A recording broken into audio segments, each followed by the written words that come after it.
Hey there, this is me, Malorian, and this will be an interesting battle report and not one I really intended to give you.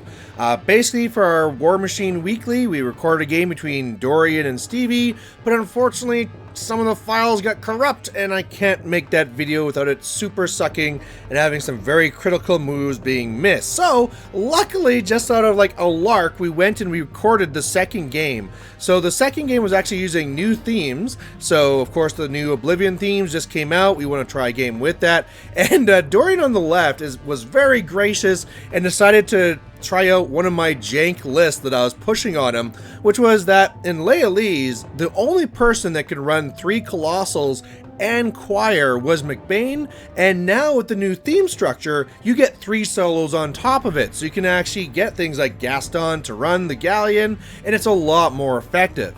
So thank you, Dorian, for actually doing this for me. But meanwhile, on the right, we have Stevie versus Butcher3, and Butcher3 is going to be set up very nicely to take out all these big bases. You know, Butcher3 can do a lot of that work himself, especially with Ragman on the list, and then there's all the Jacks as well. Now, Dorian's going to be going first here, and I believe starting off here with a critical mistake, unfortunately. And again, I can't blame him, because he's playing my crazy jank list that he's not used to and didn't expect.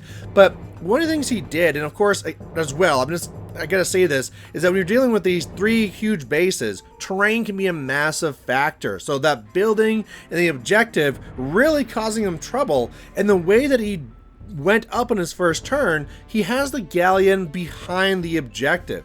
Now, in this matchup, it's one of these things where you're staring down each other, and the big thing you need is have that range ability of the Galleon to threat the drag and to do the range damage, to force the Khador player to come in first so you can actually get the alpha against Khador.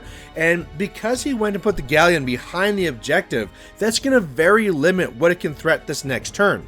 So they probably should have been further down so they could all have been threatening, but of course, again, I can't blame Dorian because this is not his list and he's playing something I just said like, hey Dorian, play this.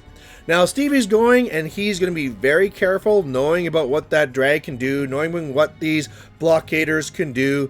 And so, one of the things he's going to be doing here is that he has Butcher3, who definitely doesn't want to be dragged in, and he's going to be putting the Clam Jacks in front of him. And by doing that, they cannot be pushed, so they can't be dragged in there by the Galleon, meaning that there's not going to be an opening to be threatening Butcher himself. I mean, even if you did drag one of them, I suppose Butcher could not be dragged as well, but it's one of those things where, sure, I guess you could drag away one of those and then shoot the AoEs at Butcher. Either way, that's off the table. He also sets up Ruin, so it's too far away to being dragged in, and then the Marauder at the bottom, the pink one, will be having the Shield Guard Jack coming behind it so that it can't be dragged in, and as well, you know, if you try and pull in the Shield Guard Jack, it'll be hitting the pink Marauder. So you'll be seeing that. As well, Stevie is going to be really kind of being able to be a bully at the top of the board. So with the Widowmakers and the Marksman solo that he has up there, not only can he do things like shoot off a choir member, which he did right now, but he's going to be able to threaten that flag. Now, at any time, the blockader at the top could just move up slightly and spray them all down, but then you're taking him out of the fight, and that's really not as important to be dealing with those Widowmakers as it is for dealing with all these Jacks and Butcher 3 in the center. So that's going to be a real problem. So again, trying to talk about how each side is trying to approach this game. The Colossals, their path to victory is trying to use their AoEs and the drag threat to try and force the Khador Jacks to come in first, maybe take out something first if you can drag it in. But again, because the Gallon's so far back, that's kind of off the table. And then when they come in, try and get that alpha, take out as much as you can so that they can't take off all the pieces in reply, and then use whatever you have left to take out Butcher 3. What Butcher3 wants to do is try and push the scenario game here because, again, he's threatening the flag at the top, there's eliminators at the bottom, there's eliminators at the top, and so if you can push the scenario game, now you're forcing the Colossals to be committing first, and then of course if that's happening, you can really explode and take out like all 3 of them at once. So we're on turn 2 now. What Dorian's doing is trying to basically correct for what he had done before and shifting around the objective. He's also moving his choir members. He's lost 1, which is not a big deal. He still has 3 choir for 3 jacks, but making sure to move them away from the snipers so that they're not going to be a real issue. And then really just trying to get to a spot here where you can be saying, all right, if you come in here, I can explode with everything.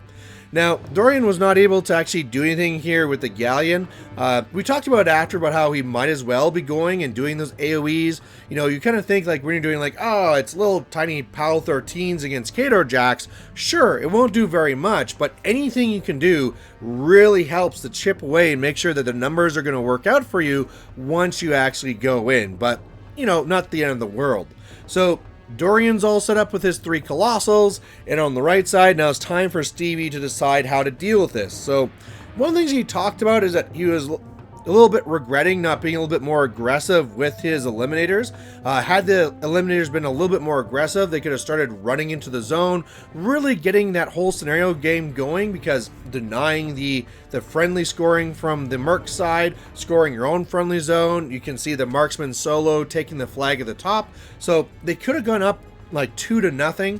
The way this is going to work out is he's going to go up 2-1, so still getting ahead, but not really putting on the pressure that he could have.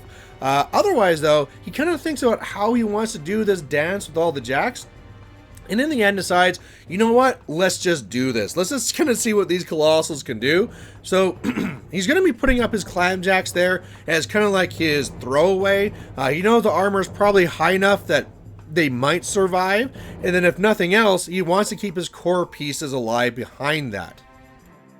As you saw there, he also ran up the eliminators to be blocking the bottom blockader. You really want to make sure that blockader can't be really meaningful coming in and having to trample in and not do very much. So that's what they're doing. And all the other pieces trying to be very careful just to make sure that he's not going to lose anything he's not expecting. The shield guard jack, of course, being very critical to make sure that Harpoon's not going to pull in Butcher or one of the other pieces. Ruin is outside of that, and there's an opportunity there for Dorian to actually kill off the green clamjack and then have a lane to draw it in. But hey, you have to give up some things to actually threaten and do this. So that's what he's done. Of course, that score goes again. So now Stevie's going to be getting the 2 from the having the flag in his own zone. Dorian's going to get 1, and now we're going to be going back to Dorian for turn 3, and this is where he's trying to decide what he can actually get to. He'd love it if the blockader could just charge in directly into Ruin, but as we saw here, it wasn't really an option whatsoever. And then also talking about how things are going to have to move around to actually get to where they'll need to be. So now realizing that, yeah, if the blockader takes out the green clamjack, then the Galleon will be able to pull in Ruin, and so kind of going for it. And one of the nice things here too is that whereas before, if you were in this situation before we had the solos from the new theme, you just could not be this aggressive with it, because you only have so much focus that you can really give out with your caster here. But now that you actually have it like this, where you can have the Gaston giving the focus to the Galleon, and then you have MacBain being able to run the other jacks here, the 2 blockaders, well, that means you can be a lot more efficient. And the big thing that MacBain wants to do is to be able to jackhammer and just get super value from whatever jack he can. So that's what's going to be happening here. The first blockader is going to be coming into the first clamjack, and the thing that's going to be very unfortunate is that he's going to be coming in, missing his charge attack, so that's just awful. And then after that, not really getting the hottest of damage rolls. And so what he's going to do to try and correct for that is that MacBain is going to be going up there to get within range to jackhammer and kind of do some shots as well. And so from doing that, he is going to be able to finish it off once this all happens, but it did take quite a bit for that to happen. Now, we did realize after that, oh yeah, jackhammer is only 2 inches, because now he's not actually activated. So we did a little bit like, correction for that. It's a friendly game. It's not a tournament game. It's no big deal. And so now that that's done, the next biggest thing that we want to do is figure out what the Galleon wants to do for trying to pull it in. So I guess I'm getting a little bit ahead of myself of how we move things around here. But the big thing that's going to be nice here for the Galleon trying to be getting in Ruin is that for those who haven't played against this trick, the Galleon can come over, it can shoot all of its guns, it shoots its harpoon last, and then once you pull it in, you get a free attack, and then you can start buying combat attacks after that. So it lets you really get all of your potential. You're shooting all your guns, you're doing all your dragging, doing all your punching. However, there's a very big difference between a Galleon and a Prime Axiom in that the Galleon does not automatically do damage, and if you don't damage, you don't drag. Whereas the Prime Axiom does an auto-pointed damage, so it's always going to drag. And as you can probably guess from where I went from this, he failed to damage the Jack. And because of that, sure, he did some okay damage to Ruin. He did like half the boxes, but he didn't drag it in.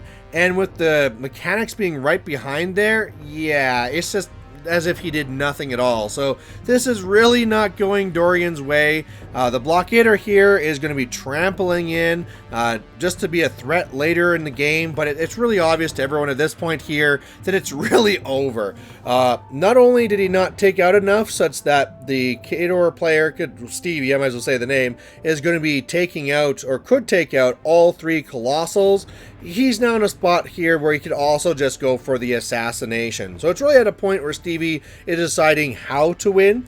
And so while Stevie's going to be going through this and trying to decide like where he wants to be for the perfect butcher location and stuff like that, I want to just talk about how we're all really excited for what you can do with these new themes. I mean, stuff like this triple colossal list, like I mentioned before, just wasn't viable before, and now that you can actually add these solos, even though it came to its Achilles heel here and something it really didn't want to see, it's something where it actually has some promise. It might not be the top meta list that's going to be winning all the conventions, but this is something where you can walk in and be like, hey, did you not prepare for these 3 Colossals that I can fully run, and they have the choir saying that you can't shoot them unless you have magical shooting, or giving them +2 to their damage, and just like being able to fully fuel them like we talked about, having the solos now to actually score flags.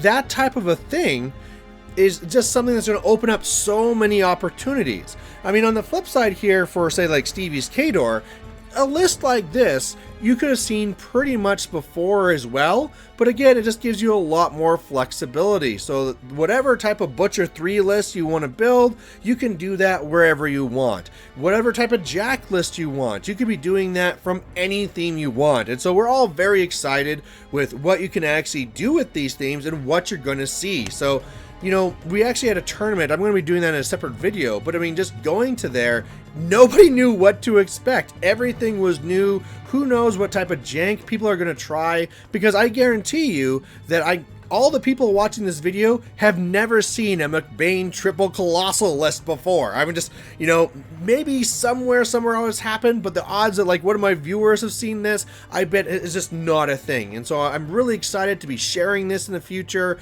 getting people to come on here for this Warmachine Weekly, sharing their tech, and just, having fun with this new version. The Clamjack's going to be coming in here, mainly just getting out of the way. And then the next thing's going to be happening here in the game is going to be the Pink Marauder going after the Blockader at the bottom. Luckily for Dorian, that Blockader actually has a spell on it. Fail-safe, so it gets the +2 armor, and it doesn't matter what systems are crippled until it's dead. And the funny thing is going to be happening with this is that even with that extra armor, the Marauder almost takes it out. It brings it down to just 1 box, and so most people might be like, oh, I can't believe I failed by 1 box. But in this situation, Stevie thinks it's hilarious because now he gets to come over with his Widowmakers, shoot off the last box, and actually like shoot down this big huge thing with 1 little sniper. So, it's always fun when we can do stuff like that. Now, Ragman's going to go up. He's going to do his death field. Butcher3 is going to go to that location you see. He's going to be dragging in MacBain, and that's going to be all you wrote. So we'll let Stevie roll the dice. But there you go. Here we have our second War Warmachine weekly game. Again, not the one that we meant to show you, and kind of like a, a fast game because of how this, rock, paper, scissors kind of thing went. But hopefully you liked watching it, and hopefully you'll be here for more after. All right, thanks. Bye.